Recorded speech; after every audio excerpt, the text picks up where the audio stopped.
Hello, good afternoon everyone. I am Samay Singh Meena, and in this video we will discuss about the digital signature.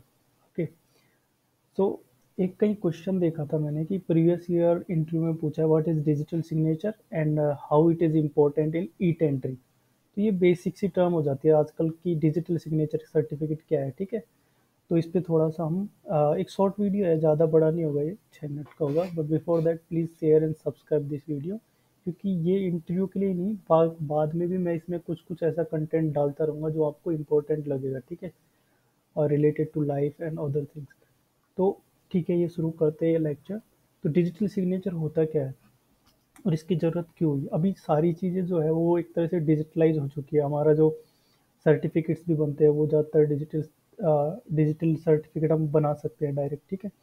वैसे ही जब tendering का जो process होता है, पहले क्या होता था कि जो गवर्नमेंट टेंडर्स होते थे उनमें एक लिफाफा होता था, लिफाफे में डॉक्यूमेंट डालो, फिर उसको सील करो, ठीक है, फिर उसको जाके देना होता था ऑफिस में। वहाँ पे जाके फिर वो लोग उसको ओपन करते थे, फिर ओपन करके उसको इवेल्युएट करते थे और फिर जाके हमको टेंडर मिलता था, ठीक है। जो बिडर है उसको फिर टेंडर मिल जाता था। लेकिन वो जो प्रोसेस है वो भी थोड़ा लेंदी प्रोसेस लगने लग गया है, क्योंकि डिजिटल टेक्नोलॉजी के बेस पे हम उसको शॉर्ट थोड़ा इजी कर सकते हैं। तो डिजिटल सर्टिफिकेट क्या होता है? पहले होता क्या है कि कोई सर्टिफिकेट होता है पेपर का, या फिर होता क्या है, तो वो उसके लिए याद रखना कि ऐसे टाइप का एक कोडिंग होता है, उसके अंदर एक अलॉग्रिदम होता है, ठीक है, उससे एक की जनरेट होता है। की जनरेट होता है मतलब कि जैसे हम लोग जैसे व्हाट्सएप पे चैट करते हैं तो एंड टू एंड इनक्रिप्टेड होता है व्हाट्सएप का जो चैट होता है। उसमें क्या होता है कि हम जब मैसेज भेजते हैं तो वो मैसेज जो होता है वो डिक्रिप्ट इनक्रिप्ट हो जाता है, और अपने पास एक की होती है उसकी इनक्रिप्शन। तो वो इनक्रिप्ट करके हम उसको भेजते हैं दूसरे बंदे के पास। जब वो मैसेज जाता है तो उसको फिर वो उसके पास जो की होती है उससे डिक्रिप्ट कर लेता है। की मतलब एक तरह का एक कोडिंग सिस्टम है अंदर, ठीक है, उसमें हमको उतना नहीं जाना, बट एक तरह से है कि इधर से लॉक करके भेजते हैं, उधर वाला की से खोल लेता है। दोनों के पास ही चाबी है, मतलब तीसरा उसको नहीं खोल पाएगा क्योंकि सबकी चाबी अलग अलग है। ओके, वैसे ही डिजिटल सिग्नेचर है। डिजिटल सिग्नेचर क्या होता है कि ऐसा जो मॉडम है, पेन ड्राइव की तरह एक मॉडम आता है, उसमें ये डिजिटल सिग्नेचर होता है। ये मॉडम हमको जो जहाँ से हम डिजिटल सिग्नेचर परचेज करेंगे वहाँ से हमको ये मिलता है, ठीक है। जहाँ जिस और डिजिटल सिग्नेचर भी हम किसी ऐसे ही परचेज नहीं कर सकते, उनके लिए जो कंट्रोलर ऑफ सर्टिफाइंग अथॉरिटी जो है इंडिया की, उसने वो उनको दे रखा है। कई बहुत सारी एजेंसीज है, उनको दे रखा है ये काम, वहाँ से हम एप्लीकेशन देके बनवा सकते हैं, ठीक है। ऐसा एक मॉडम दे देंगे वो, और उसमें अपना डिजिटल सिग्नेचर होगा, ठीक है।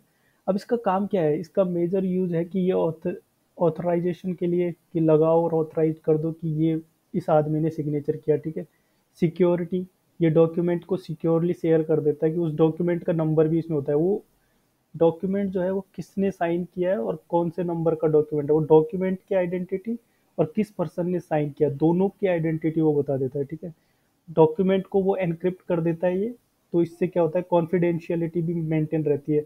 और नॉन रिप्यूडिएशन मतलब कि कोई मना नहीं कर सकता कि अगर वो डॉक्यूमेंट हमने इससे सिग्नेचर सर्टिफिकेट से डाल के भेजा है ना, तो उससे कोई मना नहीं कर सकता कि ये तो मैंने भेजा ही नहीं है डॉक्यूमेंट, तो क्योंकि उसमें उसका सिग्नेचर होता है, ठीक है।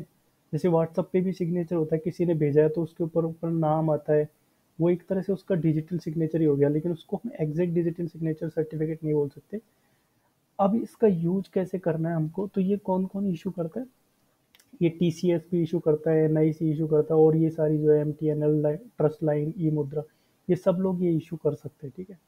अब इसका फायदा क्या है इस तरह का मॉडम? इसका फायदा क्या है? मैंने जब पहली बार ये टर्म कब सुना था, मैंने पहली बार डिजिटल सिग्नेचर का टर्म सुना था एक बार ऑफिस में। अ, हमको एक सबमिट करना था, एक बिड सबमिट करना था, क्योंकि मैं एक कॉन्ट्रैक्टर की तरफ से काम करता था।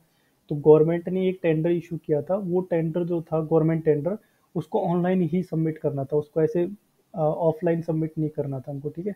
तो ऑनलाइन ऑनलाइन सबमिशन जो है उसके लिए हमको क्या चाहिए था, तब वो लोग बोल रहे थे, जो बाकी जो लोग सबमिट कर रहे थे, मतलब हमने डॉक्यूमेंट प्रिपेयर कर दिया था, बाकी जो हायर मैनेजमेंट जो सबमिट करता है कि हमको उसका डिजिटल सिग्नेचर चाहिए सर का, जो हमारे बॉस थे उनका सिग्नेचर चाहिए था। तो उन्होंने एक मॉडम लिया, उसको लगाया लैपटॉप में, और फिर उससे तो ये मॉडम जो होता है उनमें उनका सिग्नेचर होता है, ठीक है। तो ये समझ में आ गया कि डिजिटल सिग्नेचर क्या होता है। अगर इंटरव्यू में पूछ ले तो सर बता सकते हैं कि सर इससे digital certificate by which we can authorise secure and confidentially send the tender और एनी डॉक्यूमेंट। ओके, अब इससे टेंडर, जब टेंडरिंग में क्या होता है, टेंडरिंग में पहले एनवेलप होता था। एनवेलप क्यों, पहले क्या करते थे, डॉक्यूमेंट बनाते थे एनवेलप में डाल देते थे। एनवेलप में क्यों डाला, क्योंकि वो कॉन्फिडेंशियल है, तो बंद रहे, किसी को दिखे नहीं डॉक्यूमेंट का कोई पार्ट, दैट वाज कॉन्फिडेंशियली। अब वही चीज़ हम इलेक्ट्रॉनिकली कैसे करेंगे, वो अपना जो डिजिटल सिग्नेचर है वो उसको एनक्रिप्ट कर देगा, मतलब वो जो फाइल है वो उसको कोई और नहीं खोल सकता, हमने उसके ऊपर लॉक लगा दिया। तो एनवलप का काम डेटा इंक्रिप्शन से हो गया। फिजिकल प्रेजेंस कि हम लोग दे के आते थे तो पता चलता था, पहले वो एनवलप जो होता था हम लेके जाते थे ऑफिस में, तो इससे पता चल गया कि ये ऑथेंटिसिटी कि ये आदमी आया था और दे के गया था। तो वो अब ऑथेंटिसिटी किससे हो जाती है, उस पेपर पे जो डिजिटल जो पेपर है उस पे सिग्नेचर है, डिजिटल सिग्नेचर एंड सर्टिफिकेट, ठीक है, उनसे वो पता चल जाता है कि ये आदमी का है ही।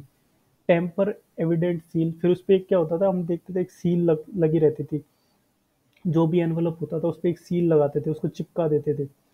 अभी उससे क्या, उससे इंटीग्रिटी मेंटेन होती थी उस डॉक्यूमेंट की। अब वो इंटीग्रिटी कैसे मेंटेन होती है डिजिटल इलेक्ट्रॉनिक सॉल्यूशन में, मैसेज डाइजेस्ट से। मैसेज डाइजेस्ट क्या होता है कि अगर किसी पार्ट को हम टेम्पर करने की कोशिश करेंगे तो उसका मैसेज चला जाता है, ठीक है, जो कॉम्पिटेंट अथॉरिटी है उसके पास।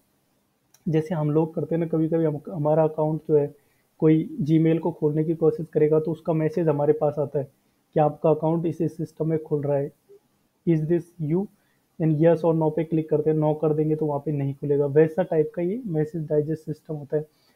नॉन रेप्यूडिएशन मतलब कोई ये नहीं बोल सकता कोर्ट में जाके, सर मैंने तो ये डिजिटल ये पेपर साइन नहीं किया था, ये पीडीएफ मैंने तो साइन किया ही नहीं था, क्योंकि वहाँ पे डिजिटल सिग्नेचर होता है उसमें, और उसकी ऑथेंटिसिटी आईटी एक्ट जो है 2000 उसके 2002 उसके अकॉर्डिंग कोर्ट में मानी जाती है, ठीक है। तो यही चीज़ें हमें याद रखनी है कि टेंडरिंग में उसको यूज किया जाता है और डिजिटल सिग्नेचर को। और उसके बाद डिजिटल सिग्नेचर कितने टाइप के होते हैं, इनको क्लास के बेसिस पे उनको क्लासिफाई किया है, क्लास 1 2 3। 1 से लेके 3 तक जो है इसकी सिक्योरिटी बढ़ जाती है। जो हाईली रिस्क वाले जो डॉक्यूमेंट होते हैं उनको आपको क्लास 3 से भेजना चाहिए। क्लास 3 सर्टिफाइड जो डिजिटल सिग्नेचर है उससे हमको वो यूज़ करना चाहिए। तो मतलब जो टेंडर डॉक्यूमेंट होते हैं उनमें हम लोग क्लास 3 सर्टिफिकेट यूज़ करते हैं, ठीक है। तो ये था बस इसका डिजिटल सिग्नेचर का। तो okay, thank you for watching the video and please share and subscribe.